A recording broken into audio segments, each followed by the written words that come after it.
town to the hills of Hillsbrad and the Ravenhold Manor. I'm Bran, aka Ulrich from the Emerald Dream. And I'm Tragedy. Tragedy over on Storm River. And I'm Darko from the Grand. Our intro was a little poorly planned, but sorry about that. Nevertheless, beautifully executed gentlemen from across the world. So this is episode 2 of the Cloak and Swagger podcast, and I do want to take a moment to just say sorry it's a little bit late. I had some, I was out of town for a while, and then when I came back, had some issues with Mother Nature and some storms and not having the internet, so I'm a little bit behind on schedule, but luckily these fine gentlemen have agreed to come help me. So we have a couple of different topics today. I did post last week the question to Reddit, so we will get to that towards the end of the show. But let's go ahead and get right on with the gear. Now, they just released the past couple of days the 6.2 Tier 18 Season 2 Warlords of Draenor gear, and it has been a shit show. They have kind of gone with a very minimalistic theme, I would say, for the new gear. Personally, I'm kind of not really tickled by it either way. What do you guys think? Well, for me, it doesn't. It's not as big of a deal. I mean, I like the gear itself, and if they want to make, shared model between the PvP and PvE set, that's fine. I was talking to a couple people about this earlier, but what's going to happen is, people might be upset that it's just one gear model and just recolors. But in the end, how many people just transmog it out anyway and don't really give it a second thought once the tier's released? Yeah, I'm not too phased about them having it look sort of similar to the PvP because they already did that with the Warrior Tier 17 and the Season 1 for Warriors.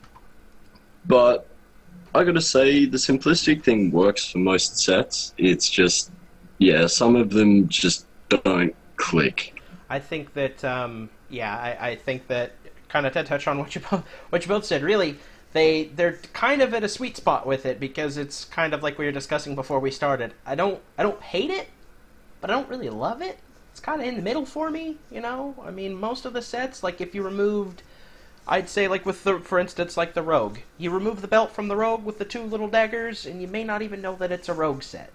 And as somebody from the Battle.net forum said, the Death Knight's got a lovely, lovely Warlock tier, whereas the Warlock's got a really awesome Death Knight tier. I mean, well, I guess kind of like what you said, Tragedy. I mean, most people are going to just transmog it away anyway. Yeah, and if anything, it gives us another few pieces to work with. And I was saying earlier, there's not guarantee that, especially for raiders, that you'll get the whole set anyway, because there can be some pieces that have the model of a different leather set that you're going to use because of stat allocation.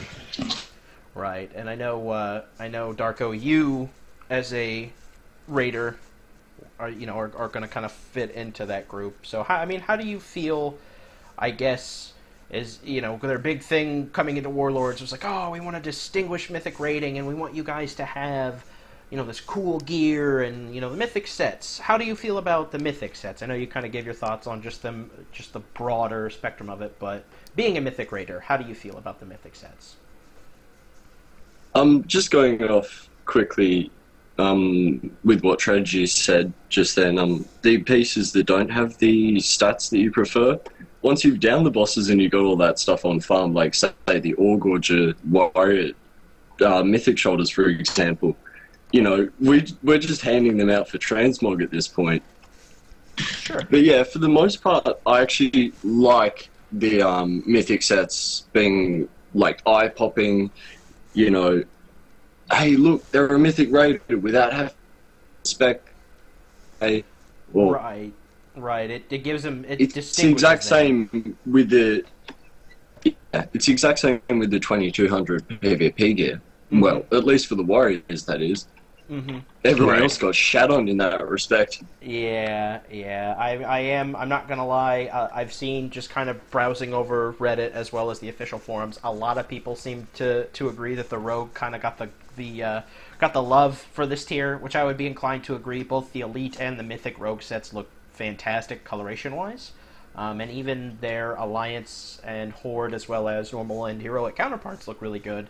I'm personally really excited for that belt. So, I mean, obviously, with the Warcraft community, again, you know, when something new is released, either the sky is falling or Ghostcrawler is out to get all of us from beyond the grave. Ghostcrawler is actually not dead, so don't worry. Figuratively speaking, of course. So yeah, but I mean, we also could play devil's advocate and talk about the other side of it. Is those people that do like to have some differentiation between PvE or PvP, Horde or Alliance, and you know, lower ranked or higher ranked. You know, so I can understand some people's frustration that they can have the same set as, or a same looking set as somebody that raids or arenas. True. Yeah, and you know, it kind of goes back to when they started Warlords of Draenor. Their big thing was, hey, we want to distinguish your mythic raiders. We want to we want to make it to where if you're putting in the work, if you're putting in the time, you're gonna get the loot. So, you know, I kind of was hoping that we would see something. Kind of makes you wonder whether they've had cutbacks on the art design team since they're, you know, just copy pasting and just recoloring. Well, I know they exactly. did. Maybe they're working on another expansion. Oh God. Well, they did. You know, they're gonna end up doing what all AAA game titles are gonna do, and we're gonna, you know, it's gonna be a yearly, a yearly installment kind of thing, or who knows? Warcraft 2 will come out. I mean, I know Dota 2 is getting ready to relaunch with a new engine. Or I don't really know if they're relaunching it or what they're calling it, but they're getting ready to come out with a new engine and all that stuff. Maybe we'll see something like that in the future. You know, Valve's doing really well, but again, that kind of... who knows at this point? Who knows? Until I can be a pirate, I just want to take a brief moment to touch on that with the shipyards, because I am incredibly sad that I do not get to be the scourge of the Zangar Sea, or any sea in Azeroth or otherwise. So until I can be a pirate, I'm not really worried about anything else. So, moving right along, we'll go into, you know, since we're on the discussion of 6.2, patch notes. I'm sure most of you out there listening or watching have probably familiarized yourself with the patch notes. I know I personally don't really make it a point to get familiar with the patch notes until closer to the launch of the patch, just because... especially recently, they've kind of been all over the place with dropping, you know, oh, we're going to do this, no, we want to do that. So, you know, just kind of looking over it, especially just talking on rogues. You know, take a look, bring up your 6.2 patch notes, go to the battle.net or MMO Champion or whatever, you know, whatever site you get them from. But I'm not going to read them off just to kind of save some time with that. But, you know, there are definitely buffs incoming for us. Couple of buffs, couple of nerfs, depending on how you look at it. The biggest one, obviously, is going to be for Assassination with the 30% more damage to Mutilate and Envenom. Now, on top of that, Combat is getting a Mastery buff, and I want to say that just across the board, there's going to be an Eviscerate and a Sinister Strike buff. I think it's like 10% or something like that. I think, from what I've seen, or from what I've heard, rather... Assassination is simming really high, while Combat isn't doing as great, but kind of tragedy. We were having this discussion slightly before we started, and that generally Combat tends to kind of catch up once the gear has kind of shot through the roof. It's a very... right. Yeah. So I don't know, what do you think, Tragedy, as a fellow Rogue player, about some of the changes? What do you like? What are you interested in? What are you buying? What are you selling? Well, looking at it, I mean, it just seems to be a lot of bouncing. We're not getting anything other than Assassination. We're just getting a big buff with 30% to Envenom and Mutilate. No one's taking a really big hit by any nerfs or any, you know, big bump up from buffs. It seems to just be a little bit of balancing issues here and there. And when it comes to the Sims, I've been able to do some of the PTR fights, and the more and more that I've reviewed those things, it seems that Combat is still going to be really well just because of the amount of cleave fights and cleave encounters that we're going to have. I think that we'll probably come back, as you know, like I said, we were talking before, Combat has historically scaled amazingly with gear. You know, secondary stats and weapon damage is just where we come in to shine. So for me, especially when it comes to the Combat change with Mastery and the changes to Sinister Strike and Eviscerate. I think that's just bringing up the single target of combat a little bit more, and we'll probably see that bump down maybe a little bit in the Texas Point 3 in future patches when our gear scales up that much more. I'm excited to see that Mutilate's getting a bit of a bump because I know some people love it, and that's great, and I'm just hoping that it keeps us balanced. I think that's really what it is, just keeping us more balanced between the 3 specs. Sure, and Darko, I know you haven't really played a rogue since what, probably Pandaland. I know you're more on your warrior now, yeah. But from the point of view of our heavily armored brethren, what do you think? What's good for you? What's bad for you? And different, really? I'll just go over the rogue ones just to start.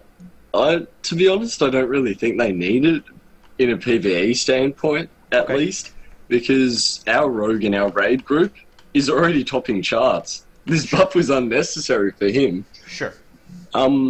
If anything, it'll make raid leaders more inclined to pick rogues for their raid team. But besides that, like nothing new on the warrior front. We've just got some slight rebalancing. Our mastery will affect us some more. Mortal strikes, damage decreased. So, sure. And they're not even touching fury. Yeah. Yeah, you guys have like a little blip on the patch notes where there's not a whole lot being done with you. Right, you got just a little. I do. And then with my Mistweaver, like they haven't even touched Mistweavers at all. It's patch notes. What are these? I actually did want to take a moment to just say, just to give my condolences to the Brewmaster and Windwalker Monk community.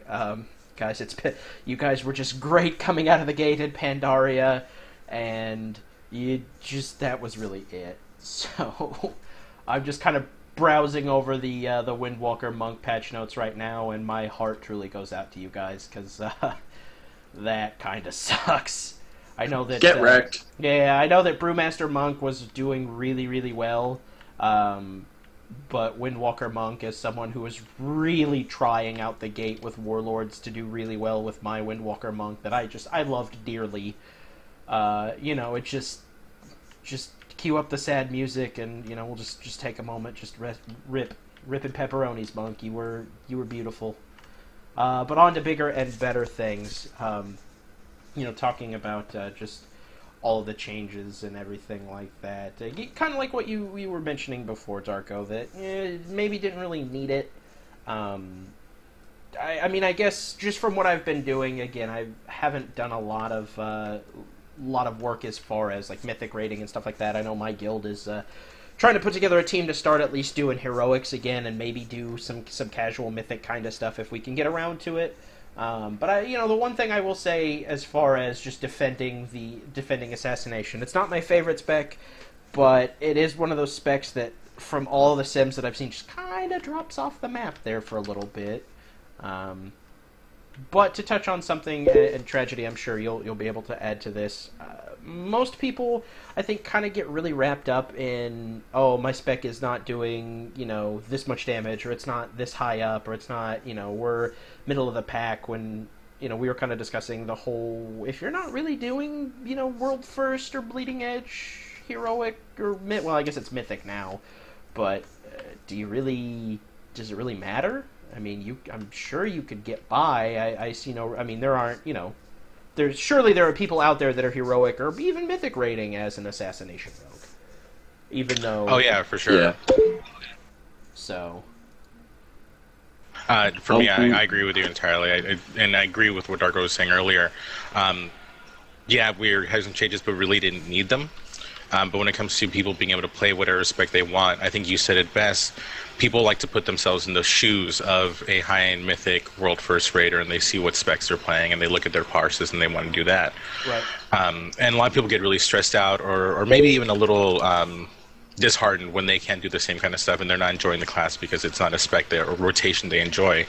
So yeah, seeing them bump up Assassination so people can, and I'm not saying that this is the reason why, but now that people can enjoy that a bit more, not feel as upset, somebody's like, hey, why aren't you playing subtlety? Why aren't you playing combat for this fight? I enjoy that. I like being able to see people play what they want to play and not feel like they're going to get in trouble with their raid lead because of it. Sure. Yeah. Yeah, there's always going to be a flavor of the month, but you're more likely to not be the flavor of the month. You just don't want to be the worst class to take. Because there's always one class that is absolutely gimped. And I feel like it's probably a shaman right now. I have no idea, but Yeah. like in my heart, I feel like somewhere there are shaman crying. I was main Our enhancement shaman. shaman actually does really well. Yeah? But that's mainly on cleave fights, though, so on single target fights, not so much.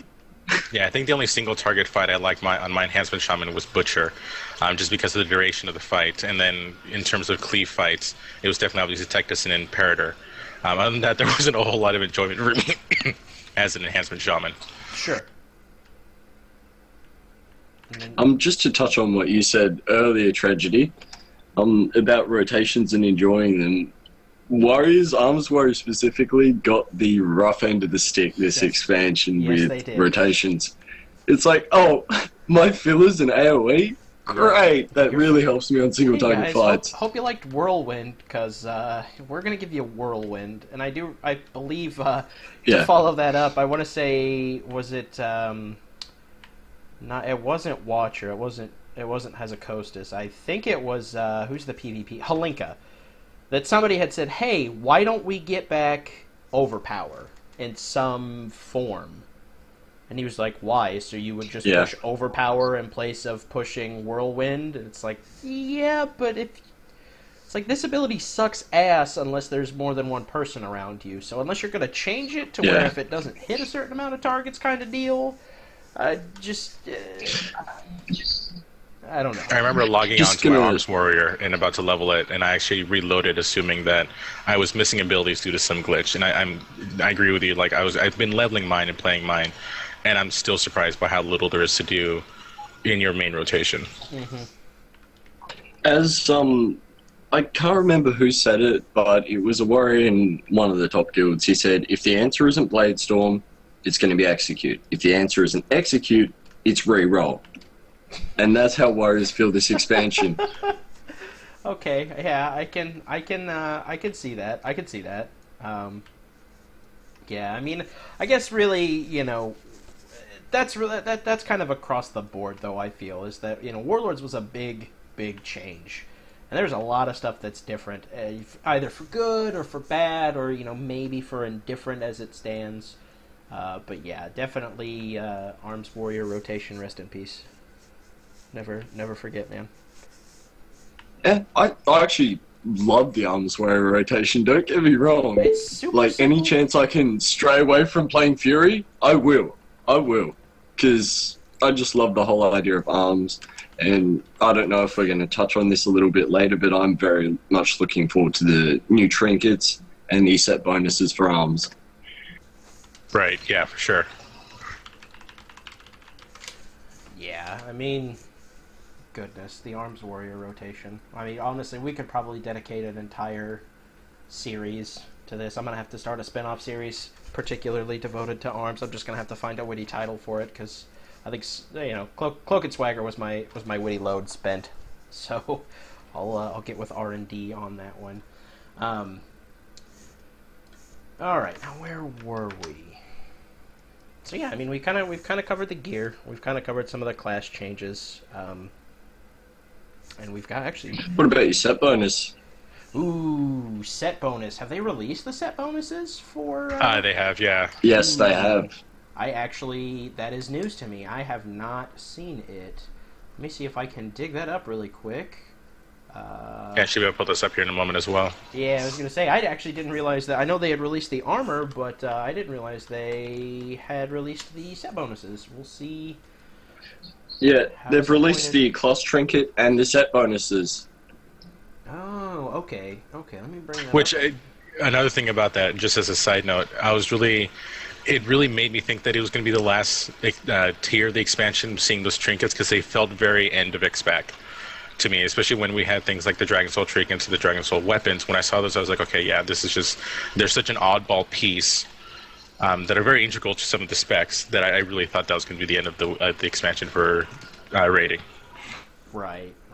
All right, so I found the I did actually find the set bonuses, and I've got let's see. Oh no, I guess it's only for the Yeah, tier I got 18. it for you. I'll link it. Okay. Yeah, I was gonna say, do they only have for tier 18? Because I see tier 18. I just don't know if. Ooh, there we go. Yeah. Wow. Additional dispatch damage for assassination. I do like the 2-piece set bonus. If I'm reading this correctly, you have a chance while Slice and Dice is active to gain the adrenaline rush for 4 seconds.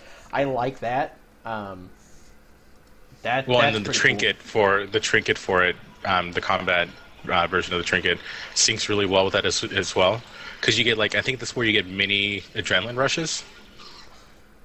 Yeah, the set. Yeah, the 2 pieces where you're getting it. Yeah. Yeah, you get the mini adrenaline rush, which is nice. I mean, especially considering that Slice and Dice is something we have to keep up pretty much all the time, unlike our assassination brethren.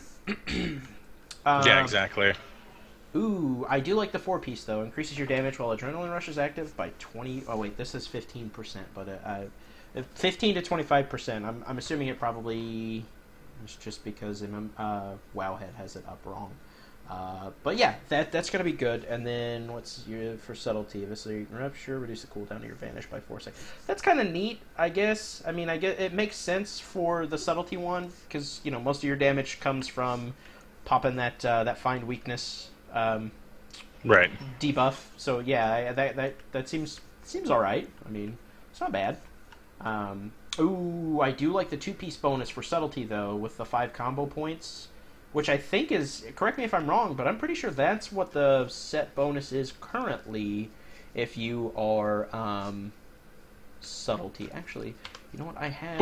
What it is when you pop out a shadow dance, you have those 5 combo points right off of it. Right, and it's really nice. Yeah. Yeah, that's not bad. Not bad at all. Could be worse. Oh, and then they've got they even have the new LFR armor. I'm not gonna lie, the LFR stuff looks pretty cool. The leather set, not bad at all. Yeah, I kind of like the fact that they keep it to an armor type, and that I'm kind of sad that you don't get a recolor of the tier. Just because some people that, especially into mogging, like to have the different color variation to choose from. Sure. But I mean, they've done an okay job with the armor. It looks very LFR-y, and it's okay, and it's a good set. Yeah, I do. I mean, that's a totally off-topic thing though. But I do like that they're kind of going back to the whole no tier from LFR. I feel like it definitely should be that way. Should have been that way all along.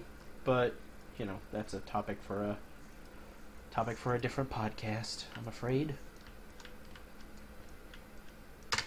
Now, one thing we had mentioned, kind of going back, since we're talking about the armor, and honestly, the armor is kind of the big hot ticket item right now. We were talking about transmog, and you had kind of mentioned, hey, most people are probably going to transmog. Honestly, I think the only thing that I could see being the issue is if people tried to mix and match with some of these sets. Some of these sets have such an odd coloration, and I'm sure they're I want to know if they're going to have some cool spell effects, because just kind of looking at them on the model viewer for Wowhead, they kind of have that weird glow to them, like they may have spell effects or something cool like that, kind of like the old priest set from, I want to say it was Pandaria, that had like the little Tyrael style Diablo wings that would light up and flash and and stuff like that, or the monks had the little dragon that would pop out of their head and their shoulders and stuff. So, I mean, that could be cool. There could be, some really awesome spell effects, kind of like the challenge mode weapons have, that, kind of stand to be seen. But who knows? I mean, I guess we'll find out soon. When do you guys think it's going to drop? The 6.2? Yeah. Well, I mean, the 23rd, I don't think they've actually said anything official yet, but everything's going to lead to the 23rd. It's sort of been half accepted that's what's going to be at, which I'm fine with. I could have done with a little maybe after 4th of July, maybe sometime next month, but it works out well for me, and I'm already prepared for it. I have been ready for it. I think the rating this expansion has been really good. It's probably one of the things that I've enjoyed the most, but I'm ready to see something new. Yeah. How do you feel, Darko?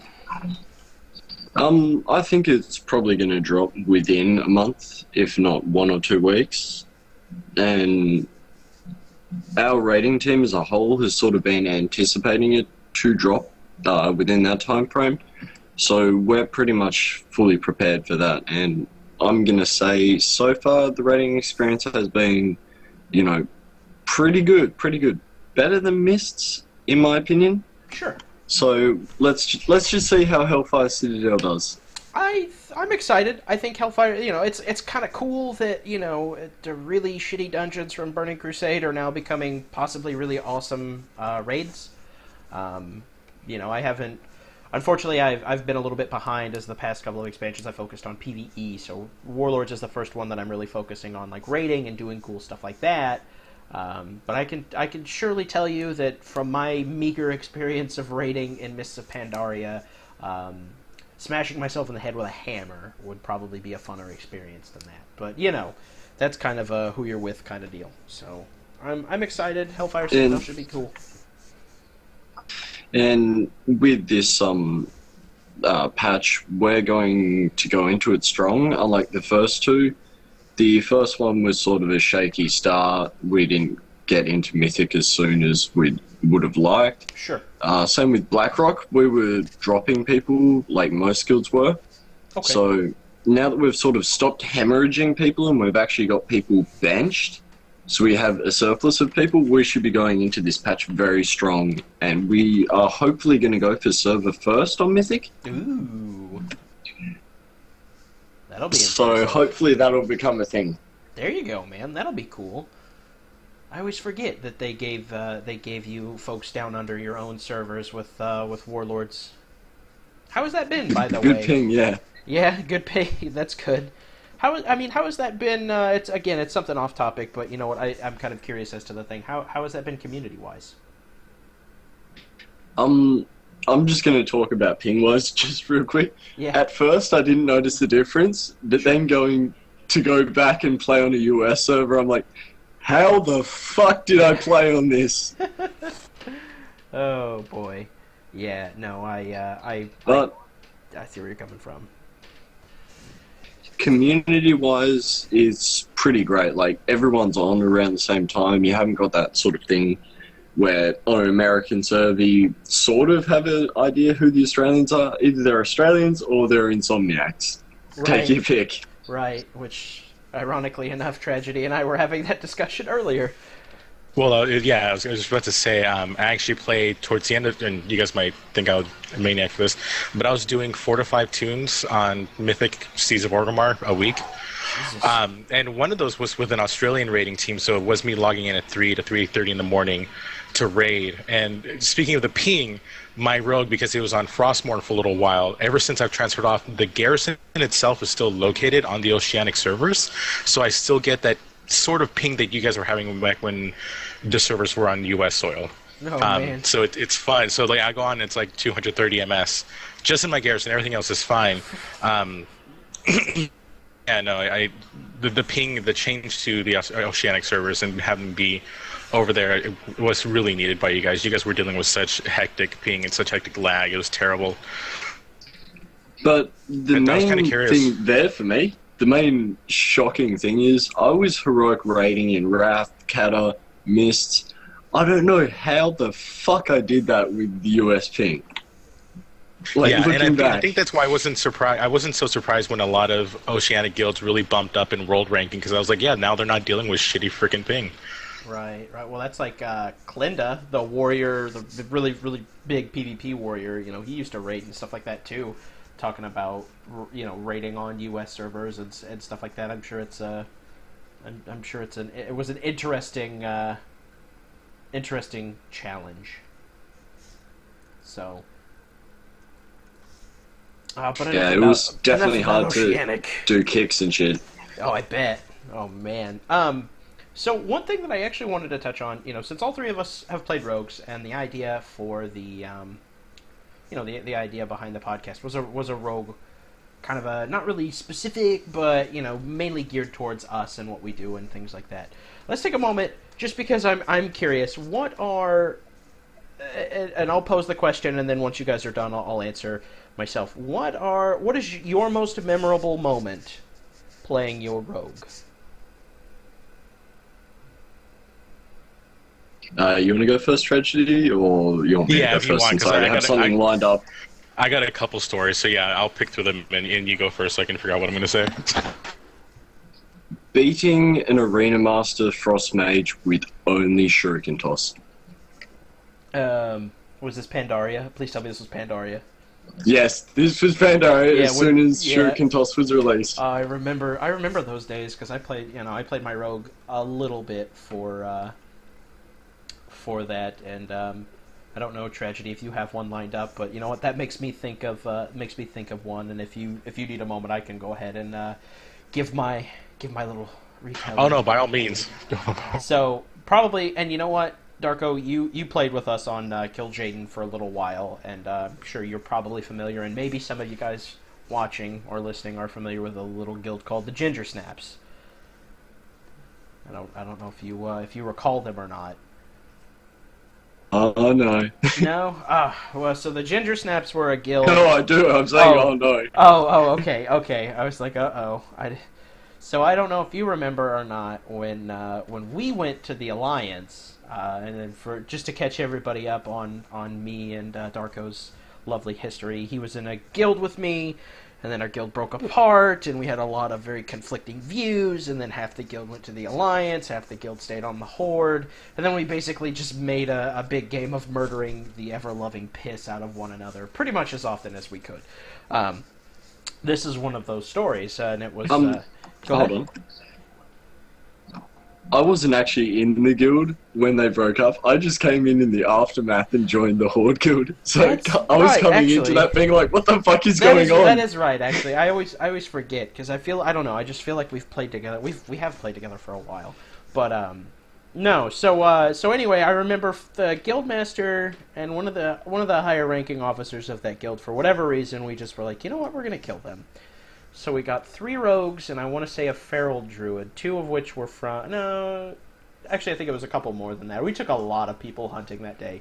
Long story short, using the lovely tools of engineering and, a big gang of stealthy gankers, we snuck our way into Orgrimmar and just started killing people in front of Gromashar Tower. And I remember we just jumped out of nowhere on these 2, and... it's just a split second, just boom, boom, boom. There's like 3 or 4 of them that we just dropped after we got the initial 2. And I just remember some of these players just kind of like their character models just kind of turning very slowly to kind of look, and then everybody just pops smoke bomb, and then we just vanished and ran away. One of the funnest moments in my rogue playing career, just murdering the piss out of those people in the middle of their home city. It's good stuff. Oh, that's awesome. Yeah, and I think one thing I was thinking about as you guys were telling your stories is that, we kind of joke around with priests using the troll grip during an encounter. A lot of the little things that people can mess around with each other in. And I was sort of realizing, like, I think the most trolly fun I had was on my rogue because we were such a great class for it. And I think I told you this story, but I was doing a Sunwell Plateau run a few years ago. And there was this paladin that was just, this hunter that was just screaming at people constantly, just kind of generally being a dick for no reason. But people wanted, certain pieces, and they wanted to just kind of get the run out of the way or experience it. And so it's about 3 hours into this run, and we've only killed 2 bosses, and we're on, 3 bosses because we're on Fell Mist. And I had just had enough by this point. This guy was just being a dick, and a lot of people were joining in. I was just kind of getting tired of it. And this is one of the very few times that I was actually an ass in World of Warcraft. Generally, I'm a nice guy. Okay. But, so the hunter was still, like, just yelling, both in vent and in raid chat. And I was like, you know what, I'm done with it. So right before I leave the group, I misdirect him, or I tricks him. Okay. And this was back when we could have guns and bows equipped. So I checked what weapon he had. He had a gun. I brought out my gun, misdirected or tricked him, used my gun on Fell Mist, and then vanished and left the raid group. And because those people that had played with sound heard a gunshot off and say go right to him, he got blamed for pulling and being an ass and got kicked from the raid group. Sweet, sweet justice. Yeah, exactly. I think that's one of the things that I like about the rogue is there's a lot of fun. Like you said, being able to just pop up and, fuck somebody's day up. Surprise, motherfucker. Yeah, exactly. I think that's what I've enjoyed the most about Rogue. Just little stupid things like that, or being stealth and just sapping people for no reason. Not killing them, just, screwing with their heads for a little while. Stuff like that is what I enjoy about it. That is a very the whole sapping people and then watching them just kind of panic and either usually rule of thumb is if I sap somebody, if they're alone, if they trinket, I'll probably just murder them. But it is usually kind of funny to watch them come out of the sap and then just either start throwing AoEs around or like kind of running back and forth like they're gonna try and bait out another sap. Kind of just it's really fun. It's the most fun. Yeah, I was actually talking to my wife about this. Yeah, I was actually talking to my wife about this the other day. There's still certain things in my head that I have back from vanilla or early BC. Certain panic attack like moments. Yeah. And one of them was I used to play with sound. I have some sounds for my weak auras, but now I don't play with sounds. But one of the things that I always used to kind of nearly shit my pants was when I was out in the world and I would just hear the rogue stealth sound. Oof. That Yeah. And I was just like, fuck my life, because I was a priest at the time. I knew I was just gonna get eaten alive. Oh yeah, trust me. There are several times, even when I play, like even playing a rogue, because I always play with sound, just because I like hearing what's going on around me. So many times that I'll just kind of be wandering around and I'll hear that noise and I'll just be like, huh, well, this could be interesting. I like that I'm coming from a has played a rogue standpoint, so when I'm roaming around on any other class, it's like, alright, then they've sat me. I'm just going to mount up and run away, because they probably sat me because I was just about to run over the top of them. Right, that's you know Or what? something along those lines. Now that you mention it, it's kind of mind-boggling, but I never really thought of it like that. That's actually that's pretty brilliant. I never really thought that. I'll have to keep an eye out next time. I also like when Because that's how I use my sap. Like, Sure. if someone was just about to run over the top of me with my mount, I just sap them and, sidestep. skitter off. Yeah. I also love. I don't know if it still works or not, but the old sap macro that you could use to bring other rogues. Like you could sap other rogues. Oh, the stealthy sap, yeah. Oh, no. My favorite is using that, and then it's like you use that on another rogue, and then they just go ape shit with fan of knives. Just fan of knives, fan of knives, fan of knives, fan of knives. And I'm just like, man, if I were in your position, I would just be looking to get back into stealth, because every time I do that, every time I stealth sap somebody or something like that happens, I'm just like, man, I don't wait. Like, I just get out of the way because I'm expecting that to happen. Like, And it's such a great sense of accomplishment when you pull that off yourself. When you bring out that feral druid or you bring out that rogue, you just get so excited. Yep. Because how many times has it Even happened just to you? landing the lucky heroic leap. Oh yes, I have done that before. Actually, landed the lucky heroic leap, and you pop somebody out of stealth, and you're just like, oh, hello. I've been on the receiving end of that lucky heroic leap, and it just makes me want to break my keyboard. Me too. Me too. Or the unlucky. No, it's slayer. like you're just running around in the wild. You're running around in the wild, just fucking heroic leap out of nowhere. Yeah, and like the thing is, I sit there out of anger because at this point I'm so mad that I just want to fucking rage quit. And I sit there and I start calculating the odds out of all the places that this asshole could have jumped. He had to jump where I was, and that's Right. that's when I started getting angrier. Oh god, it's good. It is one thing about Rogue. It can very much be a very love-hate class. Like I don't really think there's a middle ground with it either. I mean, I'm sure some people can argue for the middle ground, but you really either love the class or you hate it. You don't necessarily have to play it right now, or you know what I mean, but you either love it or you hate it. Yeah, I definitely love the rogue. Mine's lying dormant at the moment. Hopefully going to bring it back next expansion as my main raiding tune. There you go. Yeah. I always end up gravitating towards my rogue. I have tried maining Holy Paladin and Enhancement Shaman. Somehow by the end of the expansion I'm always back to rogue, and it's a class I just can't get away from. That's how it is for warriors for you? Yeah, the first character I ever created was my warrior. It's gone through several name changes and realm transfers, but it's the first character I ever created. Interesting. Yeah, my first was a Night Elf Hunter on the Executus US server. It was a long time ago. One thing too, before I forget, actually, I do want to go over, since we have some time. I had said at the beginning of the podcast that I had actually posted up. I post up, for those of you watching or those of you not in the know, I tend to try and post up every week a question of the week, so to speak, just to kind of get the community talking. I like hearing what you guys have to say, and sometimes I get really interesting conversations, or have really interesting conversations with people on both the Battle.net forums.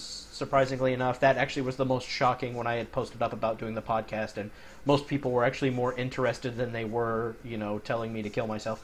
And again, with Reddit, you have some pretty interesting, some pretty interesting responses. And this week's question, and I, basically, I'm going to pose this to you two as well, and we'll just do the same format. I'm gonna cherry pick one of the answers from Reddit just to read off. But the question is, the question that I had asked is, what would you do to make rogues better? Would you give them their own class-specific quests, or own, kind of like the Warlock Green Fire sort of thing? Bring back old abilities that they removed with Warlords, or even other changes beyond that? Or, would you make changes to current abilities that we have in order to kind of make them better? And so, to touch on one response that I have from High Whim from Reddit, he actually kind of covered all three things, and it was really interesting reading over it. And he just kind of did bullet points, and I'm just going to kind of read through his bullet points. And first and foremost, he said, assassination needs higher damage, end of story. Well, luckily for you on that point, 6.2 is coming out, so your prayers are sort of being answered. Subtlety, I like the way subtlety is gone in Warlords of Draenor, with more focus on stealth, more vanishing, more ambushing. He feels that the rotation kind of gets in the way of the damage overall, which Tragedy, we kind of talked on that a little bit earlier. And subtlety is very much one of those classes that the rotation is not really for the faint of heart, and it is very much a think on your feet kind of spec. So yeah, I can see where he's coming from with that. And then he goes on to say a new AoE option to replace Blade Flurry for combat, just because, it's a push button, receive bacon kind of thing. And then he says both for assassination and subtlety, more dagger drops, basically. More weapons, more weapon drops for them, because I guess right now, according to this, there's really not very many daggers that drop from BRF or High Mole. So that is what High Whim thinks we should do. How about you, Tragedy? I think sort of touching on this thing with the rotation, I can agree with that. You have one spec, subtlety, that does require a good amount of micromanagement to do really well at. You have to pay quite a bit of attention to your UI. I think it was, I can't remember who said it, but they're like, you get to a point where you start playing your UI more than you are the game. And okay. Subtlety kind of touches upon that. And then but with rogues it's interesting because you also have the other end of the spectrum where assassination is just really almost too easy for me. Sure. I've literally bound for a couple weeks during High Mall, I was able to bind the rotation of assassination to my scroll wheel. And I'm not joking about that. And I was sort of upset.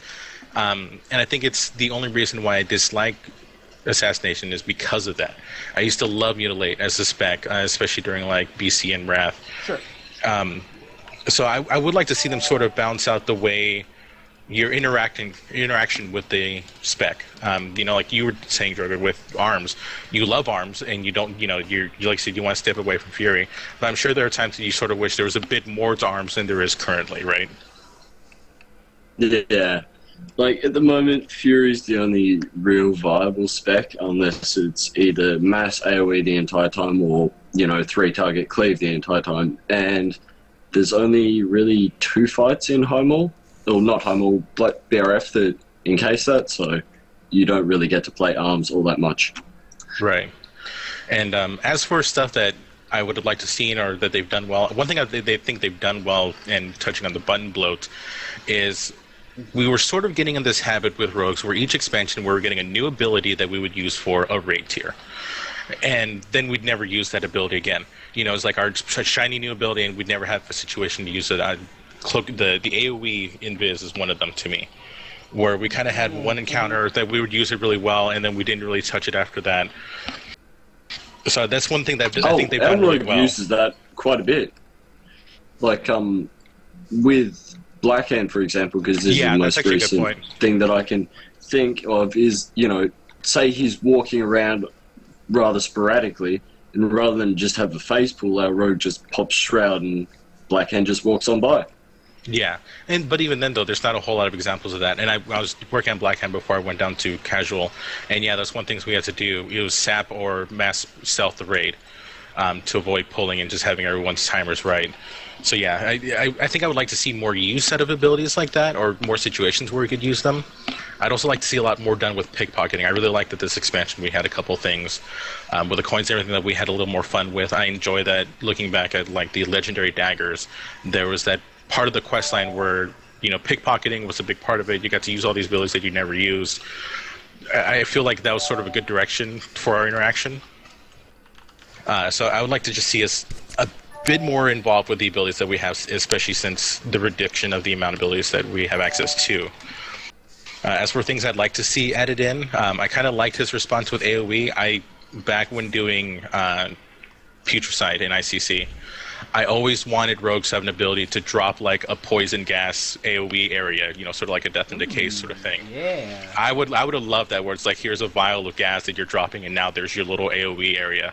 Sure. I would love to see something like that. And that would actually fit really well with the whole kind of theme, so to speak, of assassination, because, you know, their poisons are like their really big thing, and you know, and stuff like that. Yeah, I mean, a lot of really good points, even just kind of using just this one, you know, just this one response. And, you know, he kind of talks about the better AoE for combat, because Blade Flurry is a little, you know, And I agree. I mean, it's push a button and do AoE, but I mean, really, I'm kind of just thinking of like AoE with, say, cough, sweeping strikes. Yeah, I was gonna say with sweeping strikes. I mean, you guys essentially have, you know, slice and dice that you use just like we do, and it's like, oh, well, I guess it's not just like slice and dice because we gotta keep it up, but you guys are just like, oh, here, push this button. Now I have AoE damage. I mean, honestly, if anything, I feel maybe tweaking the energy regen when you're in Blade Flurry might help a little bit, because I know that's the one thing, is that like it's really easy to get energy starved. I mean, obviously, if you're using Venom Rush, that kind of helps alleviate that pressure, but you know, I think that would be their best bet, is to change the way Venom Rush works, since a lot of rogues use combat for AoE fights or cleave fights. I think that would be sort of the better fix. That way people can still enjoy it without it having to have like I do miss Fan of Knives as combat. I do too. Just for those small moments that you could use it. Or even a buff to, what is it, Crimson Tempest? I think I want to give a shout out to Crimson Tempest for being the one ability that I don't hardly ever use on my combat rogue, and I may be doing it absolutely wrong and like missing out on a big thing, but I don't think I've ever really used Crimson Tempest on my combat rogue. Yeah, especially during MOP, I didn't use it a whole lot. They did I do like the way that they changed Crimson Tempest, but as a combat rogue, you generally just won't use it. It's not a wise decision. Yeah. But yeah, I mean, the one thing that I would like to see them do for rogues is, for the love of God, Blizzard, do something with fucking Ravenholm. You have that. I actually wanted to. That was one thing. Do something with it. That just, I feel like they're kind of missing a really cool opportunity, because if you think about it, most of the classes have a faction that corresponds to them. Paladins have, you know, they have the Knights of the Silver Hand, which now they have the Argent Dawn or the Argent Crusade. Death Knights obviously have the Knights of the Ebon Blade. What is it? Cenarian Circle. Yep, the Cenarian Circle. You've got the, what is the, crap, I'm trying to think of the Shaman one. The Shaman, yeah. They're, crap. I guess they kind of fall into the Cenarian It's Circle, elemental too. something. Yeah, the I don't even. It's Shaman. I'm sorry. I just don't. Earthen Circle, is it maybe? Earthen Ring? Is it the Earthen Ring? I want to say Earthen Ring. Yeah, the Earthen Ring. There we go. It's Earthen Ring. And then obviously we have rogues. If you think about it, we're kind of in an interesting spot because we have a couple. I mean, you've got the Bloodsail Buccaneers. You've got the Syndicate. You've got what is the opposite of the Syndicate? Because the Syndicate is through Ravenholm. And then they have an opposition that I don't. Well, we Alliance used to have really big with the SI7. Ooh, yeah, the SI7, right.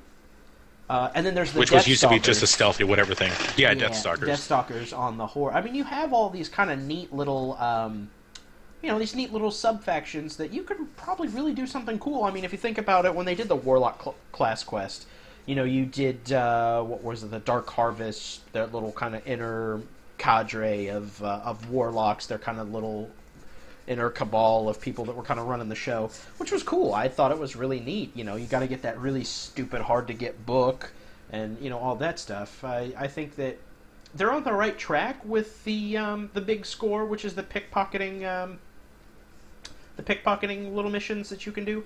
I think they're on the right track with it, but I think they could definitely do a lot more.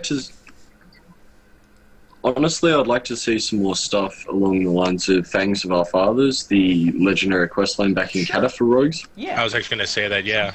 That was an amazing questline, and you had to stealth around, what was the fucking Worgen place? I can't even remember it. Is it Gilneas? Yeah, Gilneas, yes. Yeah. Like, you had to stealth around there, and that was hard as balls to do. Yeah. I need to look into doing that questline. You'll enjoy it. It's a lot of fun. If memory serves me correctly, it was harder than the Garona quest that everyone's complaining about. I one-shot the Garona quest. Oh, jeez. I one-shot the Garona quest. People stop crying. The Rogue Legendary quest is 10 times harder. In due fairness, I did sort of cheat on the Garona quest. I just did the server hopping to despawn and just ran through like a jerk. But oh god. Oh, with me, I was just in full assassin mode, and I was just waiting for her cooldown to come off, and I was just waiting, watching each patrol, and I just went through it slowly. I wasn't trying to rush it. Interesting. Yeah, now you guys have me looking forward to doing the Fangs of the Father questline. I definitely kind of missed out not really playing a rogue during Cataclysm. But yeah, I mean, we've definitely had some good answers, and this is definitely a topic I feel we could come back to in in future episodes. I think we've been at this for about an hour or so now. I think we've come to a good point. I don't want to bore everybody too much, but we've gone over a lot of really good content, and I've kind of been thinking, and when we were talking about the armors and stuff like that, I definitely want to touch on transmog and do some cool stuff like that. That could be interesting to talk about. But other than that, I mean, there you have it, guys. This has been episode 2 of